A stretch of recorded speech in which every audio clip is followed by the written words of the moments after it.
to? Is it a change in strategy and philosophy and all that spread, or have the rules of the game helped that? And then what in particular has made Alabama succeed so well on that side of the ball? Well, what's made them succeed well is players. They've got really good players. Sark does a great job of implementing a system that the kids can execute. It's based on really hard guys to cover outside. They've got, probably the best back in the country, if not one of the best backs in the country. Najee runs the ball really hard, and they're massive up front. So offensively, they're not built like some of these teams that go tempo the whole time and go hurry up the whole time. They're built more. They can go tempo, and they do tempo well, but they're really big. They can take shots down the field with the explosive wideouts they have. They make you defend the entire field. And I think college football as a whole is more offensive because the rules lend it to be that way in terms of allowing you can have linemen a little further downfield in college. So the RPO game gets to be big. You can do tempo in college football at a lot higher rate. Tempo hasn't been as successful in the NFL because you get your quarterback hit. And to be honest with you, a lot of those NFL teams, their linemen aren't built to go tempo. They're not built to go, 100 plays a game and go really fast. Well, a lot of the teams that have the most success statistically are tempo teams in college football. And I think that has a lot to do with the success and the numbers you're seeing. But Alabama capitalizes on a great system with a really good scheme and really good players. Kirby, I'm doing something on the 2007 game, the overtime game in Tuscaloosa. What were your memories from that game dealing with Matthew, Noshawn, and everything else? That game was pretty wild. Yeah, I thought we played a pretty good game defensively. I don't remember a lot of it. It was not really high scoring for you to have some of the weapons that they had at the time. I mean, Noshawn was a first-round pick. Matt was a first-round pick. And I'm sure they probably had another one, maybe a wideout somewhere in there that was a really good player too. So it was a good game. Went into overtime, and then they won the game on a really good throw and catch first play. Let's go to Mark Weiser and then Anthony Dasher. Kirby, you're going to be going to Tuscaloosa for your first game as a head coach. Beyond the challenges of playing Alabama, what are your memories of being part of that community for 9 years, and how often have you been back as Georgia's coach to either recruit in the area or visit friends? Challenges to going back or playing a really good football team in a tough atmosphere. They'll have as many as they can have, and it'll be as loud as they can possibly make it. But in terms of going back, I don't think I've been back since I've been the head coach at Georgia. I don't think I've been back any. I don't really remember. Hey, Coach, I wanted to check quick on how Tommy Bush is doing. I understand he was in a minor accident the other night, and also just kind of see how Warren McClendon and Ben Cleveland are doing after they got a little banged up against Tennessee. Yeah, I think Warren and Ben are going to be fine. A lot of theirs was fatigue. It was humid, and they wore down a little bit. We tried to sub in for them, but no injuries. Yeah, Tommy was in a minor accident, and thankfully his health, and he's safe. He's got a little bit of a concussion, and he's injured. He's got some injuries, but we're thankful that Tommy's okay because it was a dangerous situation. Got bumped by a car, correct? Yeah, I'm not sure the exact details of it, but yeah, something similar to that. Thanks. Let's go to Mike Griffith and Seth Emerson.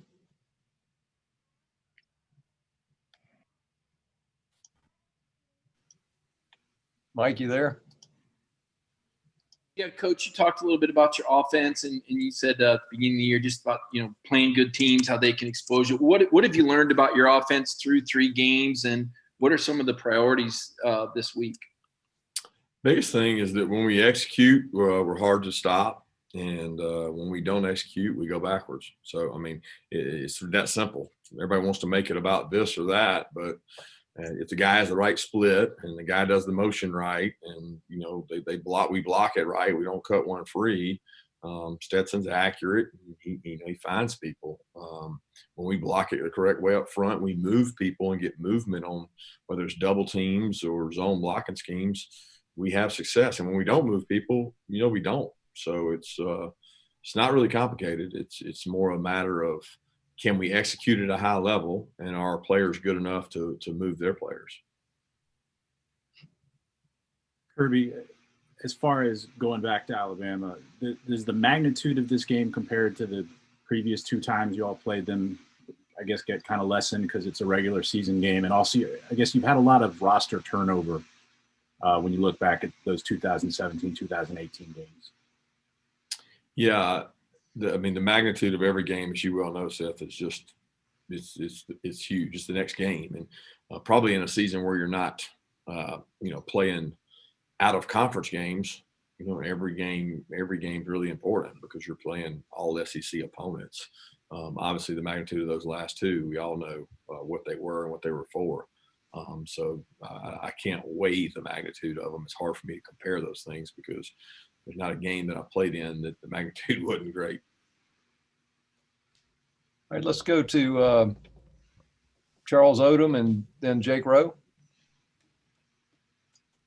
You've had 2 games this year where you've taken decisive wins after trailing at halftime. What does that resiliency tell you about the team? And I guess what you're focused on is not to begin with. I missed the end of that.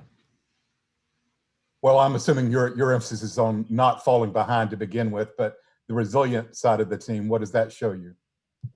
Yeah, it shows me what we can be, if we do that the whole time, because that was going to be my answer to your question, exactly what you just said. My focus is on why are we not doing that from the start? Why are we not executing better from the start and dominating the opponent instead of keeping people in the game? We got to do a good job of dominating from start to finish, and that's the focus is how we can do that better. But I'm proud that they responded. They responded by coming out and playing physical, and we still didn't execute with certainty in the second half of those games, not the way that we're capable of. Kirby, kind of piggybacking off that, obviously, you've had a couple of first halves that were a little, subpar, a lot of mistakes, a lot of penalties. Is there one way you guys deal with that and try to get off to faster starts, or is it kind of I don't want to say fly by the seat of your pants, but is it kind of you kind of have to take each game by an individual basis and correct them by each game? Sure. That's exactly what you have to do. You have to try to prepare and get guys to execute at a higher level. And, you can't say do less with them. You got to do what you got to do to give yourself a chance to win. And, as a coach, you can't be afraid to challenge your players in terms of execution and asking them to understand what it is, the scheme is you want to do. You can't sit there and say, well, I'm not going to move anybody. I'm not going to shift anybody. I'm not going to do anything. I got to be able to go play. And we got to get better at that. We got to grow up and on offense, defense, and special teams, grow up faster. There's no time to be patient in a schedule like we've got. Okay, let's go to Jed May and then follow up with Augusta Stone. Hey, Kirby, this is Brandon Sudge. So in terms of this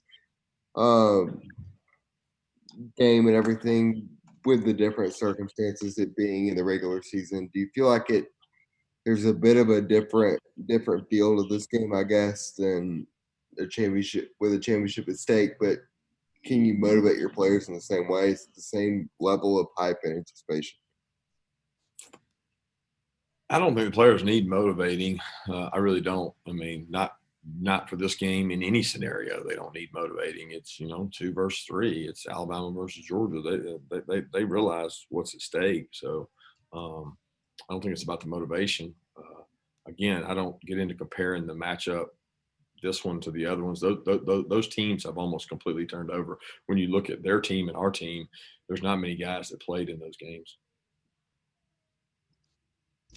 Hey, Kirby. I kind of wanted to ask about Stetson Bennett's leadership and how he was able to, in practice or, in the locker room, really make this team, his own, really command it, even though, he didn't get the start at Arkansas, but now he's really, emerged as the guy. Just what is it about him that has helped him rally the team around him?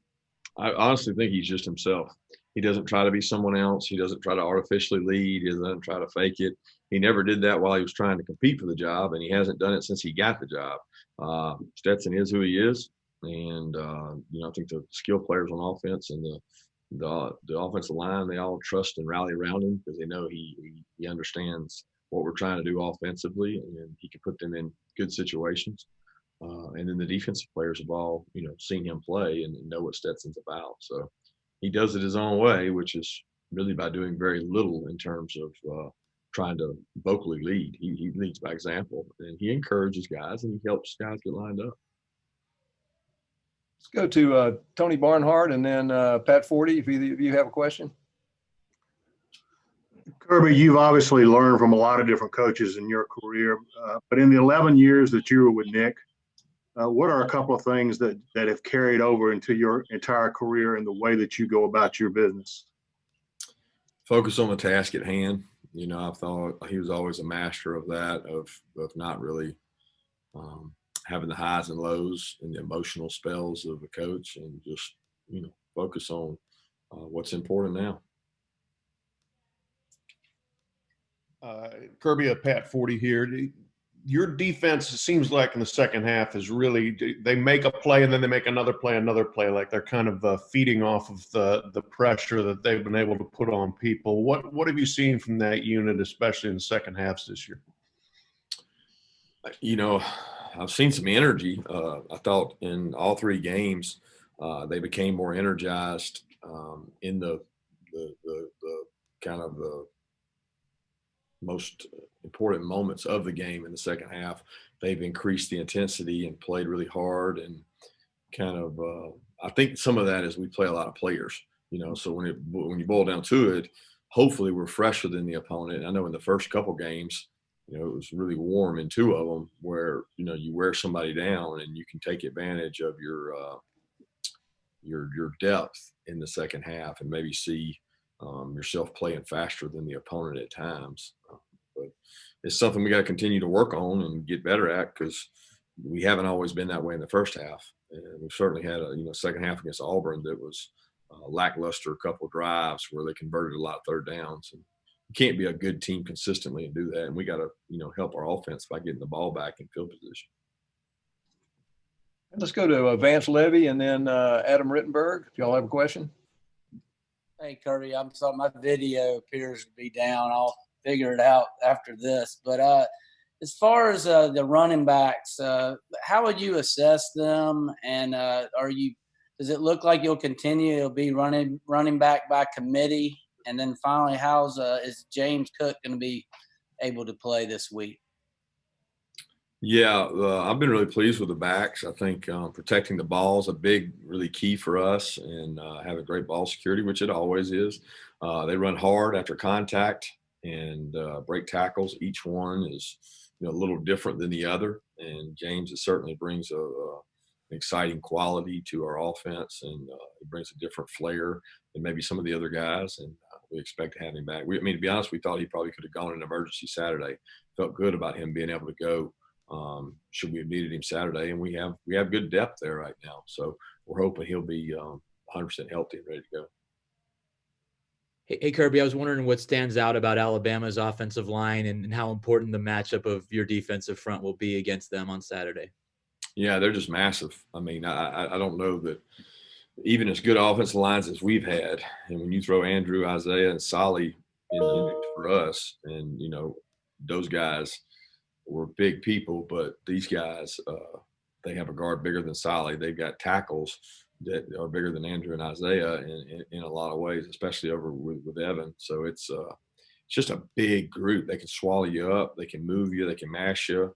Leatherwood played against us in the national championship game. He came in and played and thought he played really well in that game for a freshman. So they've got experience. That's certainly a really good group of veteran offensive line guys that help them be successful offensively. Mark Bradley, do you have a question or an observation? And then we'll go to Steve Hummer.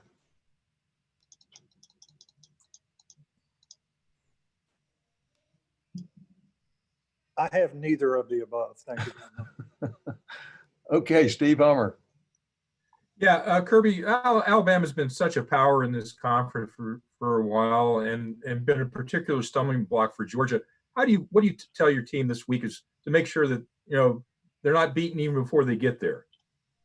Yeah, I don't think the psyche or the disposition of most of these kids is that way. I mean, our kids all got recruited by Alabama. They know Alabama's players. They played in all-star games with Alabama's players. They all these kids know each other now. It's just so different that they don't necessarily see it by wins and losses and just championships. And our guys have played LSU 2 years in a row. They played Alabama 2 years before that in a row. And there's enough of our players that have played Alabama 2 games that know it's a physical brand of football and it's a physical game. But we played them twice, and it wasn't like they didn't feel like they could beat them.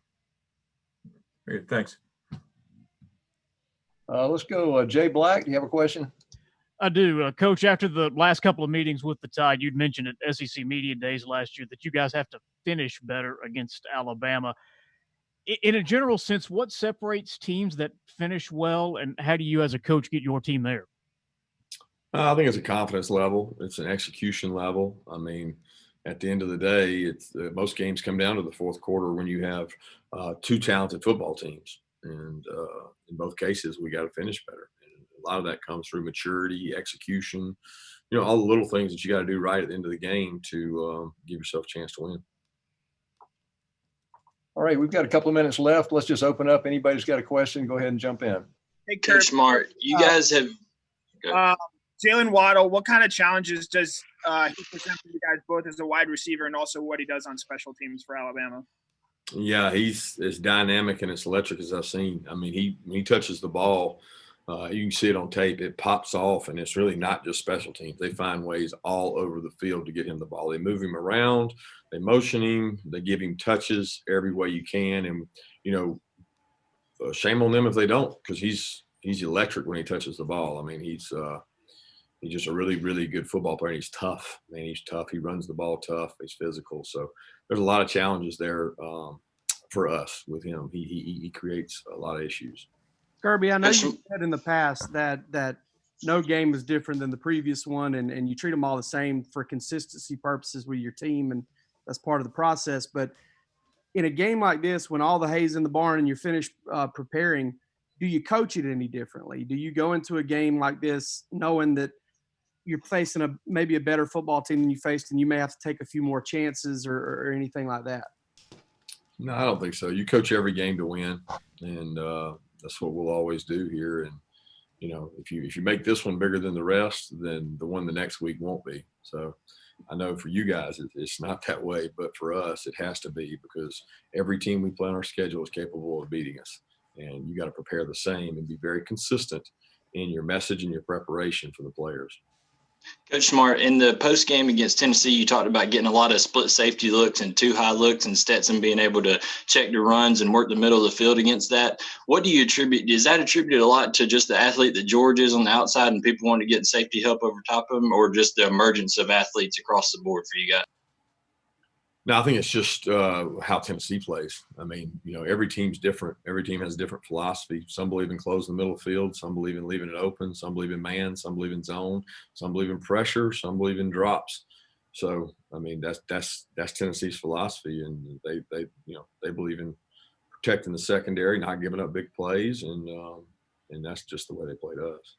We got time Kirby Lane Kiffin's saying that he believes you reveal too much about the text message group you're in. What can you say about that? And what do you make of this 21-0 record that keeps getting talked about with Nick and his former assistants?